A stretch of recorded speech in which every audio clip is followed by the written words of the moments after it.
Hello, humanity. Welcome back to the We Are Not Lonely podcast. It's been a while since our last episode. Technically speaking, this is the most recent episode.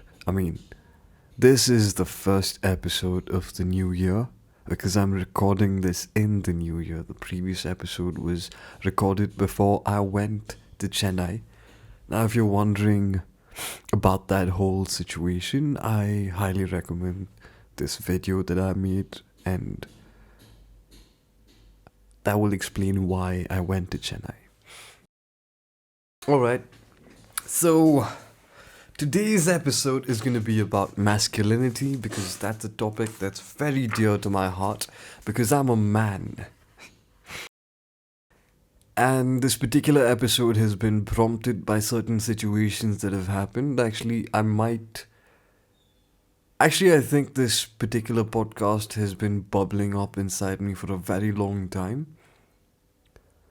And I think it's about time that I finally let all that steam out. I'd like to start with a quote from the late great Patrice O'Neill, who has shaped me as a man more than anybody else, I believe, who has shaped a lot of my perspective, especially when it comes to women and how to deal with them.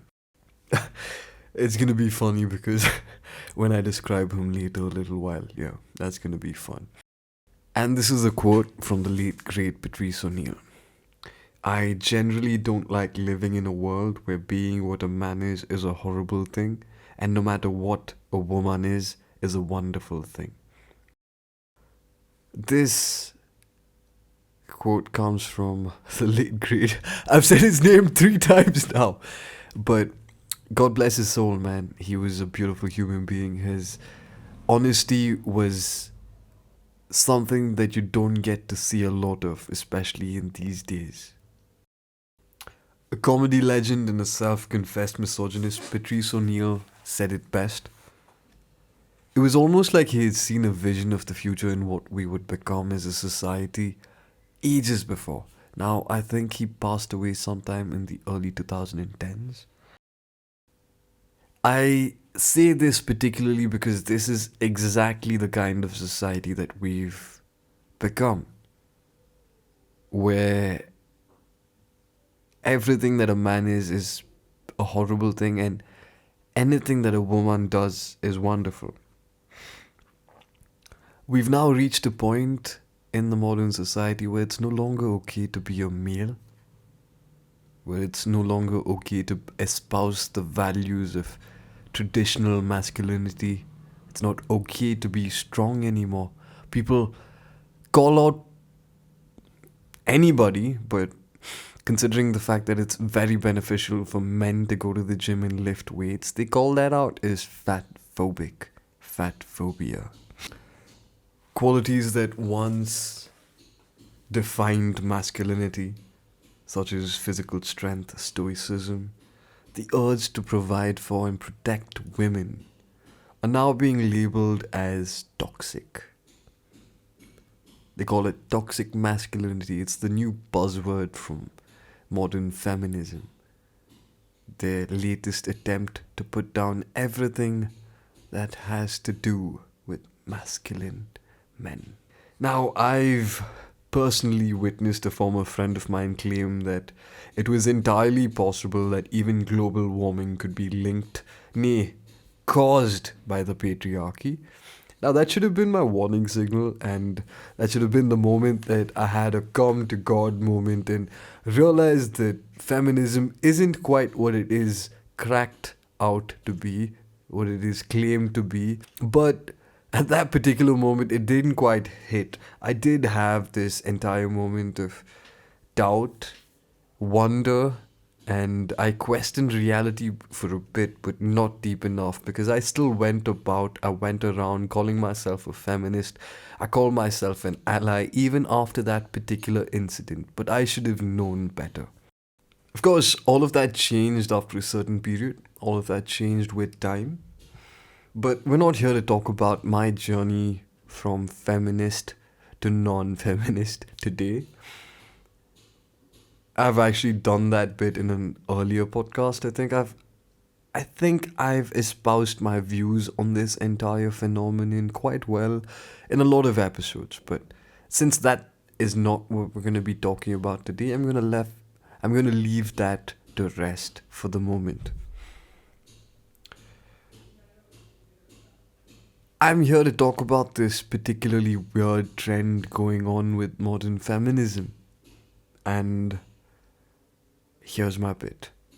So, I strongly believe that modern feminism is no longer about equality.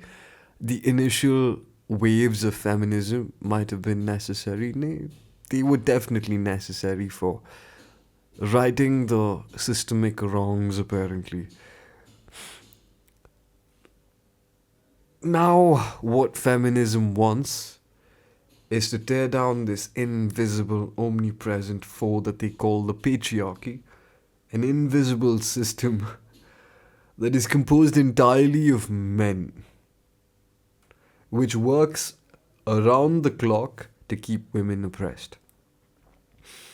As if this is not enough, they go around making the claim that all men are potentially rapists, that we should be taught not to rape. And I don't think I need to tell you how dehumanizing that is, to view every person as a potential rapist, a potential criminal. Of course, add to that the fact that the feminist mantra, the chant that men are the problem, and we have this beautiful picture. They go around saying that they don't need men. That's another of their more absurd claims that they've been coming up with. Now, essentially, like all of modern society has risen up and started to tell men that they're not important, that they're not valued, they don't need them, they would be better off without them. When you have an entire society going around and telling men this, I want you to take a step back and wonder what kind of an effect that might have on young men and their psyche. Well, here's what happens. It causes issues in the very fabric of society. It causes men to give up on life itself. They forego education. More than ever, men are dropping out of the universities at alarming rates. Dating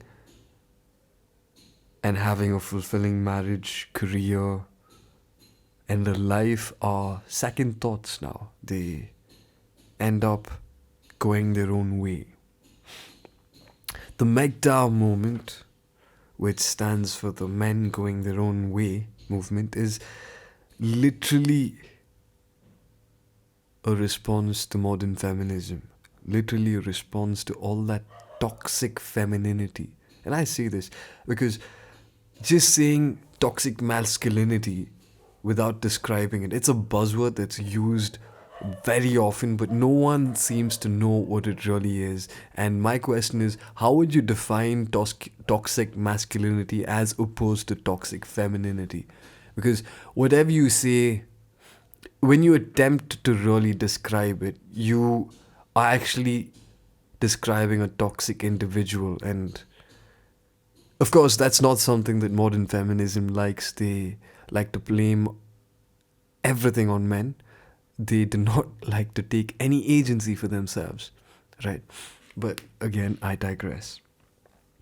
The MAGDA movement, which stands for the men going their own way and choosing to be single, was a direct response to feminism, to the rise of feminism and its vitriolic hatred for anything that advocated for men, for men's rights, especially the men's rights activist movement. For the sake of clarity, because anything and everything can be misinterpreted, especially when you're on the internet, people can take a clip of anything and use it against you. Let me just say this, alright? I'd just like to go on record and say outright that I don't hate women. I believe that men and women should be complementary. They are complementary. Each of them fulfill certain roles. men can do certain things that women cannot, and women vice versa. They do certain things that men cannot. But in modern society, we've reached this point where it's a crime to speak the truth. And that's going to be sort of the theme for today. But we'll get to that in a moment. So, just to reiterate, I believe that men and women are complementary. We should be working together and not against each other. We shouldn't be at each other's throats like we are currently. We are not the enemies of each other. There is an enemy out there. But unfortunately, a certain doctrine doesn't allow women to see that. Now, I bring up all of this only because I wanted to build up to my actual topic. The first of which is about Dr. Jordan Peterson. Now, I've spoken about Dr. Peterson at great length. I don't know, I might have said this before, but he's one of the main reasons that I am the person I am today. I got my entire life together after listening to him speak.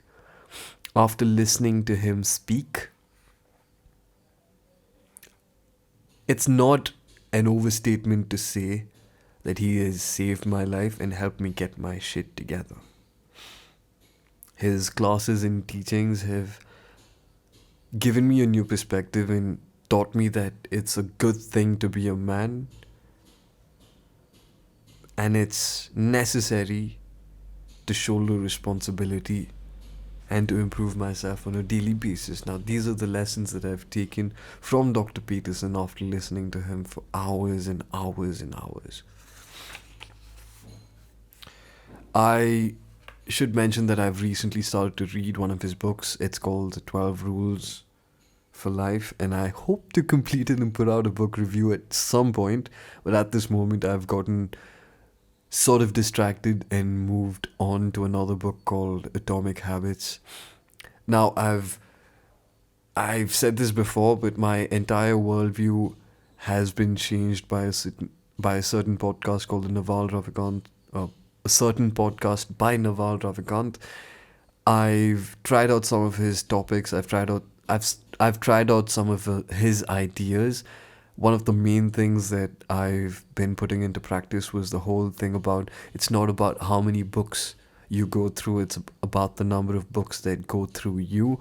And so I've really taken that to heart, and I've started changing my entire perspective on reading and my entire habit of reading itself.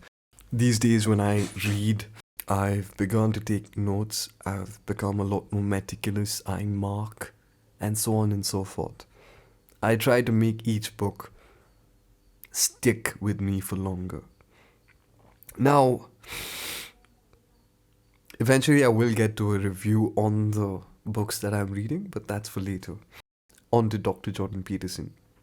He's recently come under the public lens once more because of a rather interesting fact. Now, the Ontario College of Psychologists has demanded that he undergo a social media communication retraining or risk losing his license to practice. His crime, the reason that he has to do this, was because he retweeted Pierre, I hope I get his second name right, Poilievre, and criticizing the current Prime Minister of Canada, Justin Trudeau. I'm gonna digress for a bit here. Now, from what I've seen, read, and observed from modern events, it seems like Canada is inching closer every single day towards the Orwellian state that Orwell has described in his book 1984. It's almost like they want to get to the dystopia. Now, I'd just like to talk about Justin Trudeau for a bit and just point out his hypocrisy. Justin Trudeau once extended his support for a particular farmers' protest in India, saying that Canada will always be there to defend the rights of a peaceful protest. Now, at this particular point, the protests in India had been going on for months. Wait, I think I'm overshooting the gun. I'm overshooting. Justin Trudeau once extended his support for the farmers' protest in India, saying, and I quote, Canada will always be there to defend the rights of a peaceful protest. A short while later, during the trucker protests, his words were proved to be exactly that of a politician. Opportunistic and lies, essentially. Espoused just in the moment to cash in on whatever trend was happening to stay relevant. Now, his response to that largely peaceful protest was to invoke the Emergencies Act, to tow away the vehicles, to freeze the personal and corporate bank accounts of truckers. Just to highlight his hypocrisy, the reason that he said that he was taking such drastic actions were because now his hypocrisy is kind of apparent when you consider the fact that the farmers' protests in India had been going on for months and they consisted purely of blockades. Now his entire reasoning behind invoking the Emergencies Act and freezing the bank accounts and towing the vehicles away was essentially that you couldn't allow a small group of people to block the roads and destabilize the economy, which is essentially what was happening in India as well. People were protesting on the road, they were getting violent, as a matter of fact. A lot of people had gotten violent, they'd set a lot of vehicles on fire. So it was okay for him to comment and support democracy in another country, but when the exact same thing was happening in his country, suddenly it wasn't cool. Hypocrite! So basically, politicians are hypocrites, and in other news, every 60 seconds in Africa, a minute passes. Now, I also want to play a small clip of Pierre questioning a certain politician about housing prices. It's about 3 minutes long. I'm just going to play it. And, okay, this is going to be fun to watch.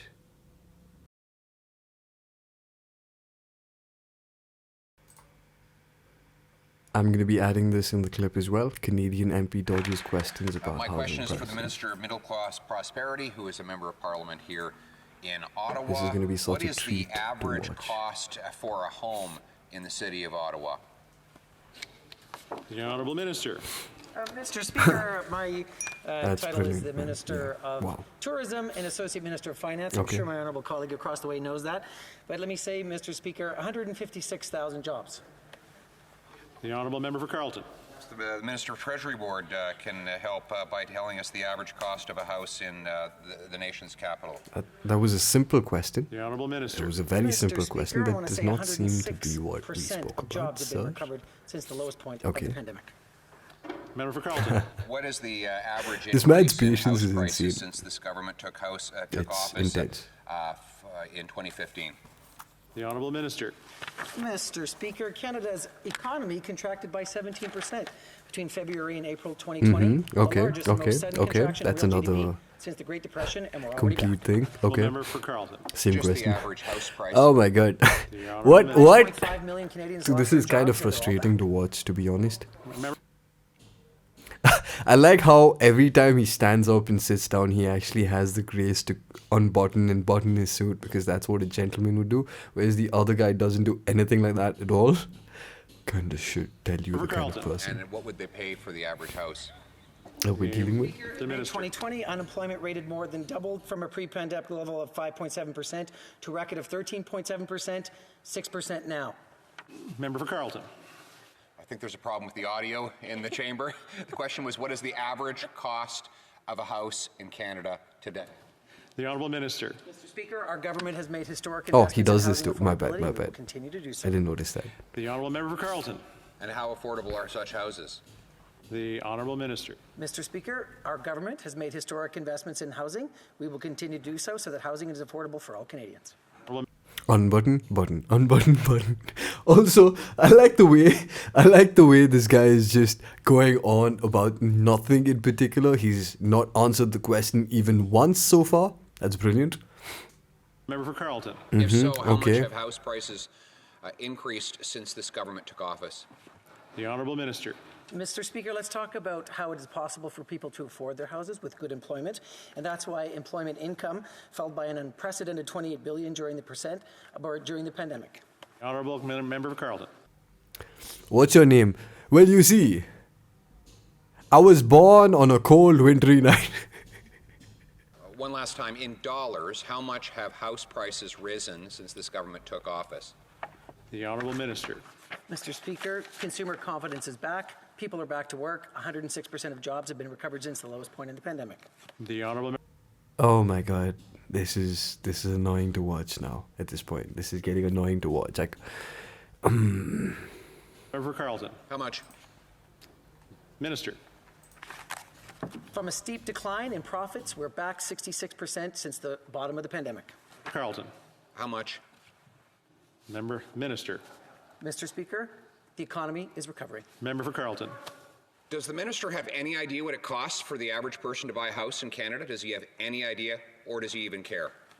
Mr. Speaker, The Minister. city helped more than 213,000 businesses stay afloat.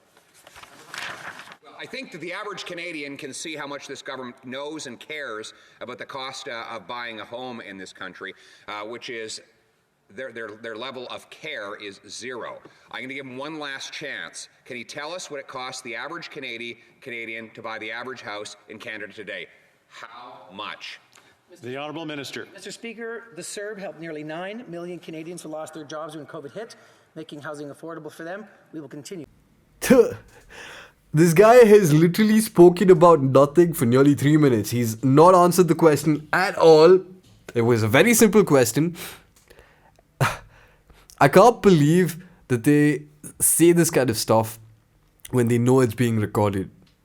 I honestly believe there should be some repercussions for a person who willfully dodges the question. At least he could have come out and said, I don't know. Again, that was one of the most frustrating things I've ever witnessed. I can't believe they had the gall to let that guy stand up again and again and again and just keep going on about, oh yes, but you see, well, this and that, well, you see. Dude, just admit that you don't know the answer. What is your name, sir? Well, I was born on a cold, wintry night. What is your name, sir? My favorite food is pizza and burger.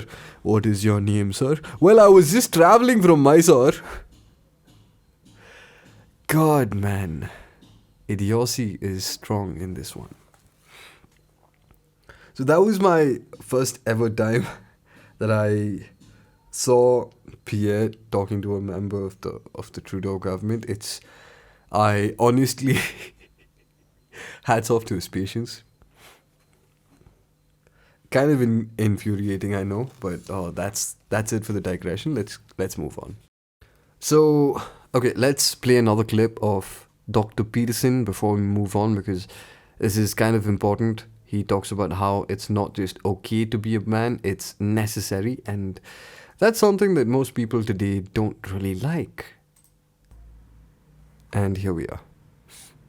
We've met some of your fans, and we got the impression they were all male fans, the ones that we talked to, and that they were struggling with their manhood, and that you give them this message that it's okay to be a man. It's not okay. It's necessary. What the hell are we going to do without men? You look around the city here, you see all these buildings go up. These men, they're doing impossible things. They're under the streets, working on the sewers. They're up on the power lines in the storms and the rain. They're keeping this impossible infrastructure functioning, this thing that works in a miraculous manner.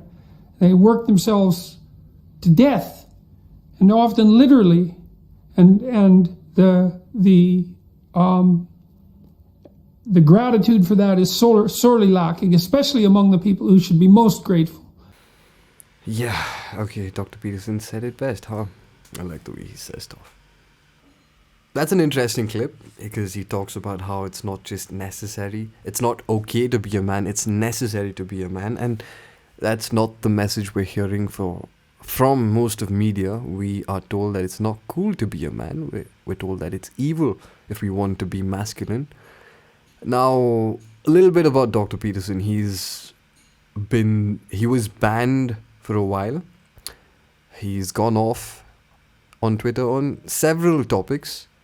One of them, of course, was about the whole Justin Trudeau thing. He's called him, among other things, spineless and a coward. and all of that. Okay? One of the quotes, one of his tweets were against the interim Ottawa police chief who said that he was working with social services and freedom convoy protesters to have children removed from the area prior to any sort of police action. So it's always a problem when we give the government too much control, too much power, especially when it comes to children, because that's a huge problem.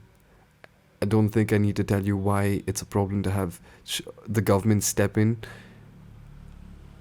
arbitrarily between parents and children. Of course, if there's an issue where there's some sort of abuse is going on, we definitely need some sort of an intervention. But in other cases, for example, if there's somebody that you disagree with, like a freedom convoy, and there are children, and you don't agree with the politics of the other person, and you start plotting to have the children removed, it's a slow slide towards tyranny. And Dr. Peterson stood up against that on the 18th of Feb 2022, which is when the entire Freedom Convoy protest was going on. And he says, children removed, how exactly? Why exactly? By whom exactly? Sent to where exactly?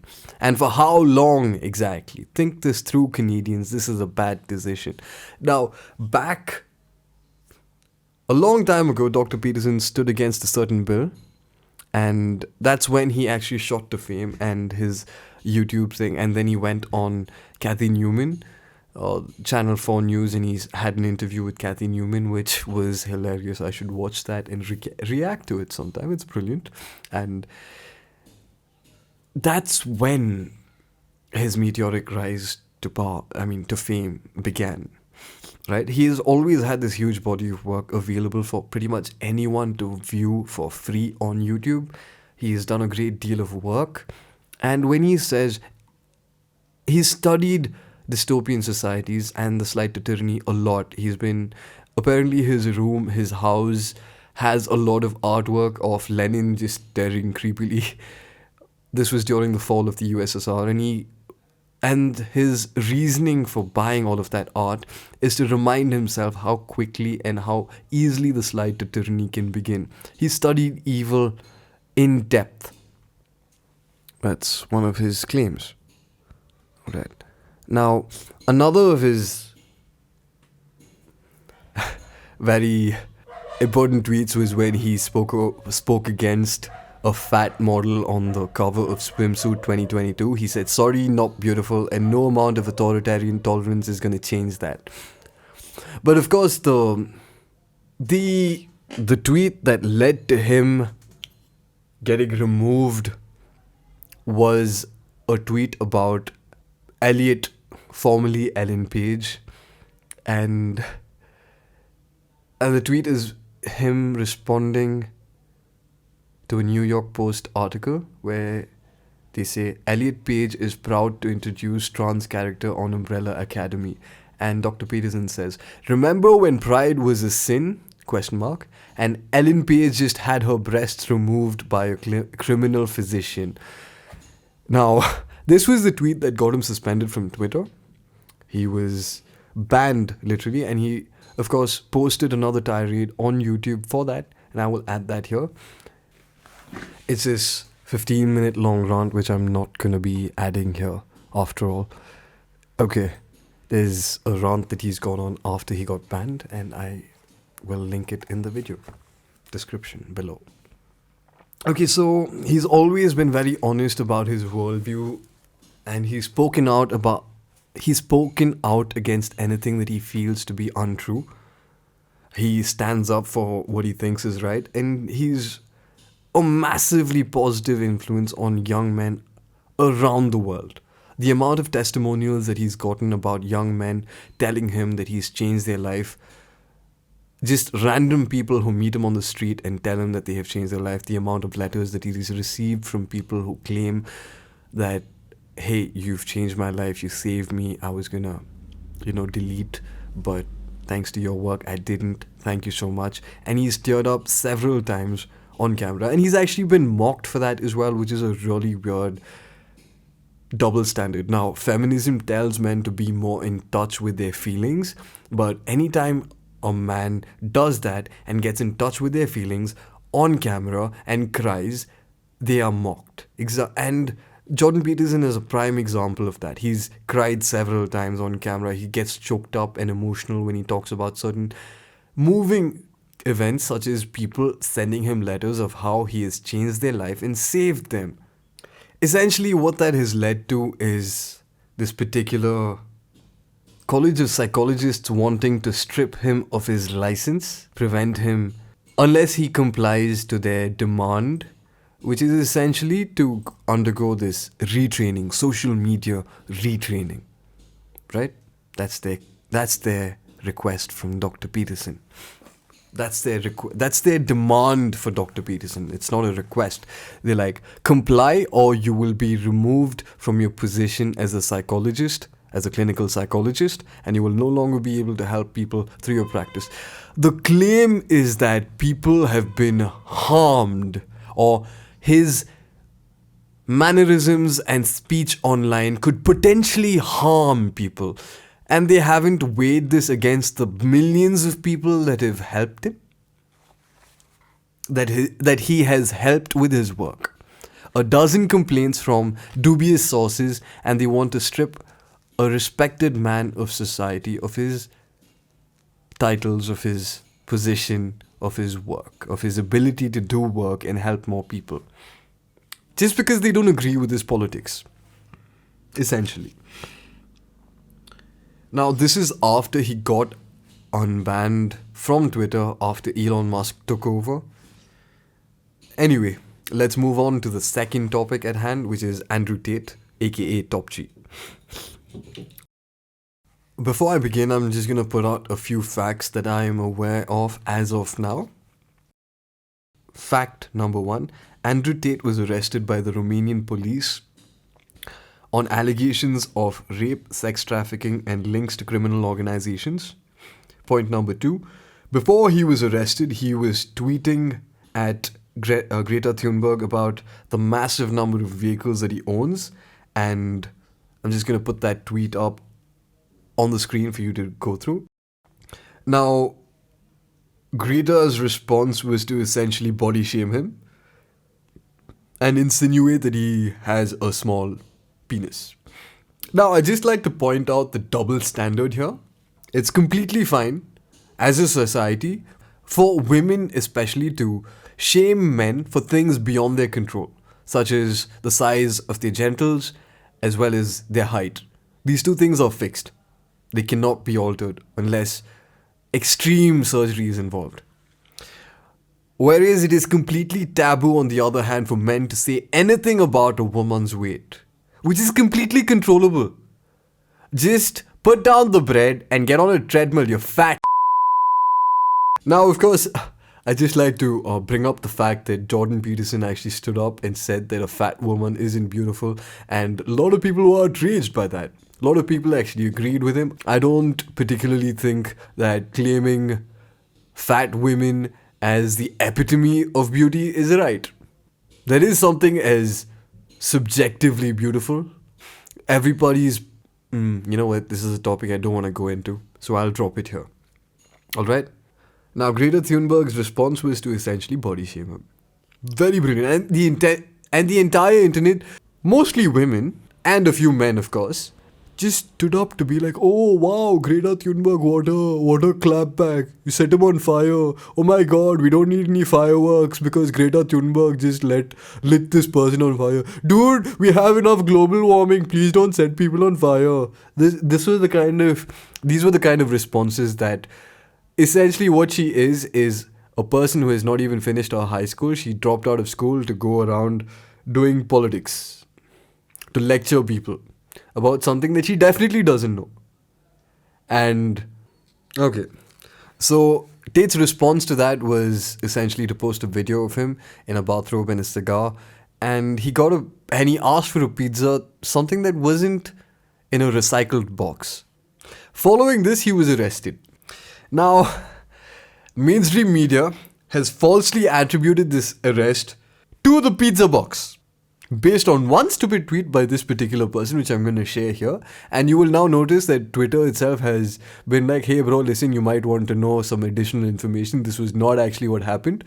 But a lot of mainstream media platforms have gone along with the particular narrative that Greta Thunberg was the reason that Andrew Tate got arrested.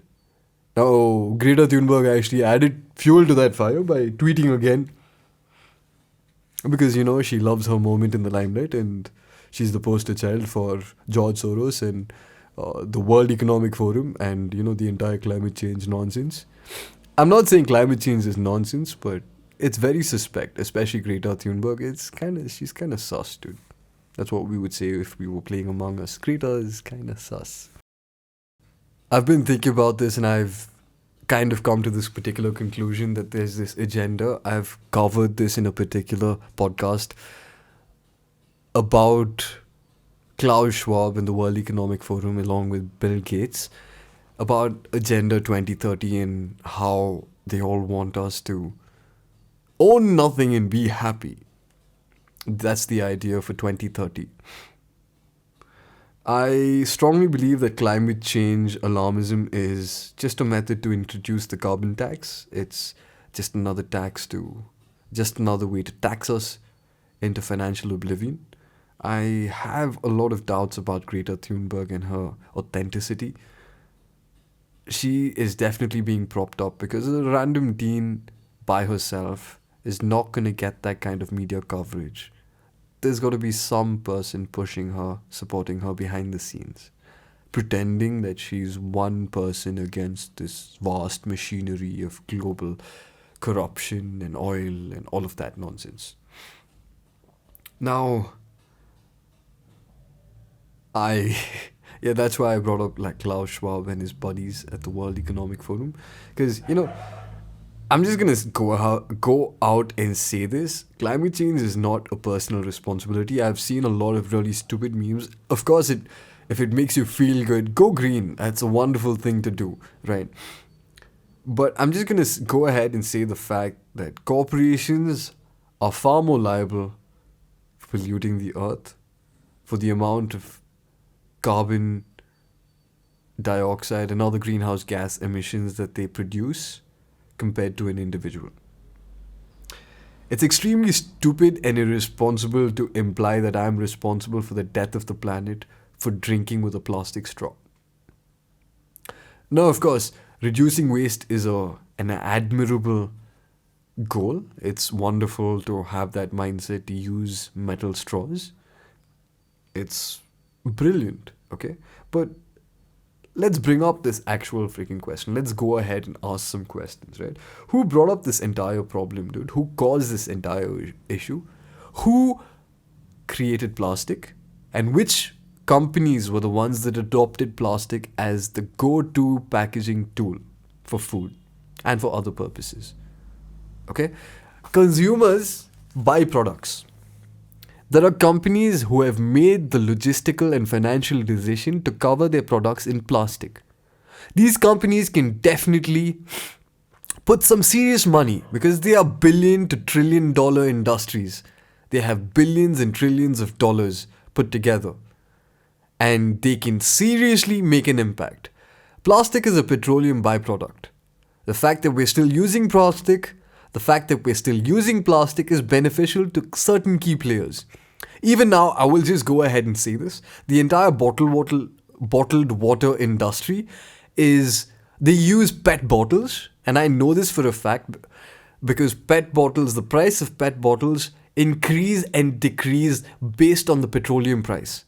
Because this is a petroleum byproduct. It's one of the byproducts that come about after refining petroleum. Okay? Just gonna go ahead and say that. Whose fault is it that we're forced to buy bottles made out of plastic? Is it my fault that I want a product? Or is it the company's fault for giving me that product? I can't choose I can tell the company, hey, listen, man, I don't want this plastic bottle, bro. Do something about it. I can do that. Okay? But I can't make them change. They have to change. And they're not doing it. And it's these massive players, it's these massive companies that have the power to drive real change. But they're not doing it. Back in the 70s, the oil companies were presented with information regarding global warming. That was the time to do something about global warming. We are way past the tipping point. There's that beautiful song, right? They say the ocean's rising like I give a shit. Right? There's that beautiful song. Companies like PepsiCo, Coca-Cola, and Nestle still use plastic for packaging their bottled water, for packaging their aerated drinks, and they sell millions, if not billions, of these bottles on a daily and an annual basis. They have the power to stop this, to bring about packaging that is eco-friendly, but they don't. And people have the gall to lay all of this responsibility on the consumer. Sure. Let's go ahead and accept the fact that we are responsible for consumption. All right? We do have to consume. There's a certain amount of consumption that we have to do, right? Telling consumers that they are at fault for consuming, while at the same time knowing that consumption is the act that drives the economy,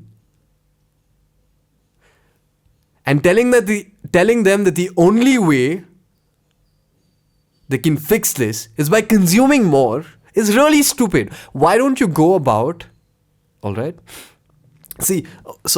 Not consuming more. They make this really stupid assumption saying, dude, like, no matter what, right?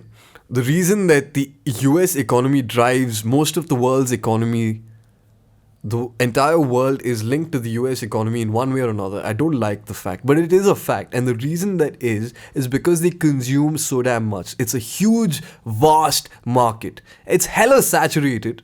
It's extremely saturated. There's so many products. There's so much choice in products. And people would argue, like for example, George Carlin argued for a very long time that it's just the illusion of choice because you have 500 brands, you have 50 types of chocolates, 5,000 types of cola. But when it comes to the things that really matter, the political candidates, there's blue or there's red in America, right? And that's why he called it the illusion of choice. But face the fact, like there is choice in certain matters. You have the illusion of choice when it comes to products. You can choose which products to buy. We can choose to tell the companies to make it an eco-friendly packaging. But the companies have to comply. The companies are not. Okay? Consumption will happen regardless. Because they've created this huge demand for certain products that didn't exist before. Saying that consumers are at fault completely disregards the fact that certain marketing campaigns have been performed on the public using certain tactics, such as consumer behavior and study of the mind, to create artificial demand for products that did not have this demand before. For example, diamonds.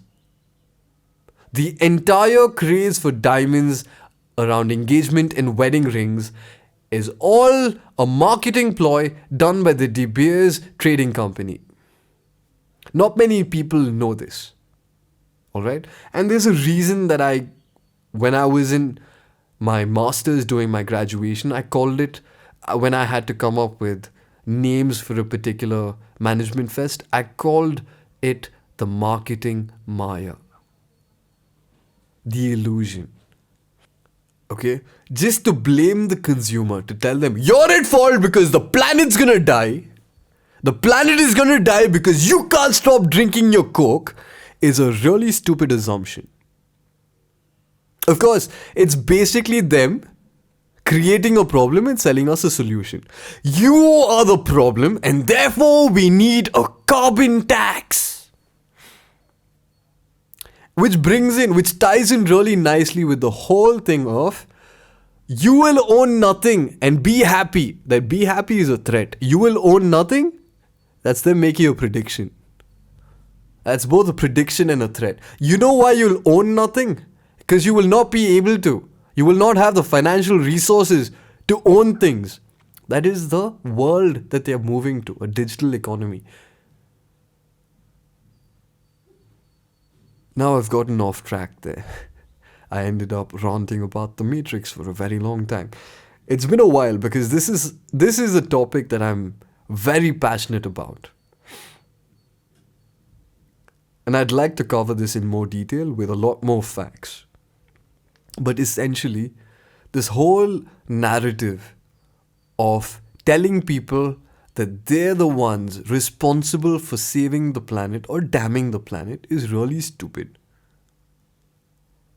And if people stopped consuming on a large enough scale, where they consumed only the essentials, that would actually seriously affect the world, the planet. Okay? It would affect the planet on a positive note. But at the same time, it would affect the economy on a negative note. Like, for example, what happened during the pandemic? The entire world was forced to go indoors. Essentially, for a very long period of time, the entire world had to go indoors. They had to stay inside their houses. They couldn't go out. They couldn't travel. They couldn't use their car. They cut down on several non-essential commodities. The world economy plunged. Certain industries have never quite recovered. Certain industries are still feeling the impact. Tourism, aircrafts, the airline industry. You know what I'm saying? That's the kind of change that will impact everybody. Everyone remembers people seeing videos of fish coming into the Venice? Was it Venice? So, sorry about that, Ron. Now, getting back to Andrew Tate, he's not really a stranger to controversy. He's been cancelled by the entire internet at a particular point. But even at that point, you couldn't get rid of him. His socials might have been blocked, but there were clips of him circulating around the entire internet. And all his cancellation did was just spread his message further. It spread his message to more people. People who otherwise wouldn't have ever heard of Andrew Tate. Now, he's been basically removed from most of social media for a very long time, and he's recently gotten back on Twitter, just like Jordan Peterson, after Elon Musk took over Twitter. Now, about this person, about Top G, I'd just like to say that he's remarkably well-spoken. He's able to express his views in a very lucid manner, in a way that most people can understand. And the way he diffuses certain situations, he de-escalates the situation and explains his point and makes the opposing party actually understand his point is brilliant. He's got this quiet confidence, he's got the skills, he's got amazing communication skills. And add to the fact that he's a multi-millionaire, he's basically living the life that most men would want to live. Most men would want deep down, whether they admit it or not. It would be nice to have a lot of money. It would definitely be nice to have all of this attention. It would be nice to drive around in a very big car, like a Bugatti. It would be nice to have a Bugatti, yeah, fair. Now, all of these are reasons that have just added to his popularity. Also add to the fact that he's very honest, he doesn't back down. He doesn't really stop himself from expressing his view just because he knows that it would offend another person. Now, to be fair, he's not perfect. He makes mistakes. I admit that. He's not perfect. And he's not the most intelligent person. He is quite intelligent, but he can be defeated in a debate. He's not perfect. And added to the fact that he kind of goes off rail and just goes on a wild rant that nobody can agree with. He does do that from time to time. Some of his ideas are extremely wild, and I don't entirely agree with all of his ideas. I just want to say that. But having said that, I just want to say that ever since he got cancelled, he's made certain statements about the so-called Matrix coming for him. And he said that step one would be to silence him, and that kind of failed because the entire world got his message. The second step would be to arrest, discredit, and try to remove him from the scene through government force. And that's what's happening right now. And the third step would be to remove him from the picture. And he's gone on record to say that he's not suicidal, that he does not want to delete himself several times, that he is not a person who would ever do that. He's gone out and said that.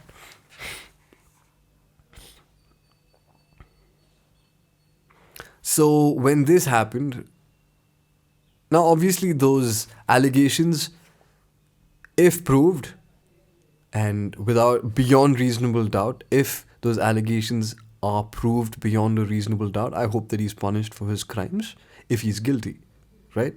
I can admit that much. If he's done something wrong, he should be punished for it. But at the same time, if he has not done anything wrong, this is just going to boost his popularity to another level, right? And the idea is we should perceive a person as innocent until proven guilty. That's the idea upon which most of the world works. That's the idea of how the justice system is supposed to work as well. We believe a person is innocent until they are proved to be guilty beyond reasonable doubt. If I'm correct with those words. So at this particular point, a huge part of the internet, I mean, I wouldn't say a huge part of the internet, primarily his opponents, the left, have started to crucify him. Again, this is weird because the entire thing was supposed to be innocent until proven guilty. But yeah. So that's the thing. I just like to end on that particular note. If Tate is proven to be guilty with beyond reasonable doubt, then he should be punished. According to the laws of the land, he should definitely be punished if he has done something wrong. If he has not done anything wrong, however, that's going to be a doozy, isn't it? So I'm going to leave you on that note. Thank you for coming and listening to the We Are Not Lonely podcast. I will admit that I might be slightly biased towards Dr. Peterson, but I've tried to be as impartial in my observation of Andrew Tate as much as possible, despite the fact that I do want what he has, as in like the wealth and the cars and the women. I'm just being honest, right? It's nice. But yeah, I'm gonna leave you guys here. Thank you for listening. I will see you around. Take care. Ta-ta.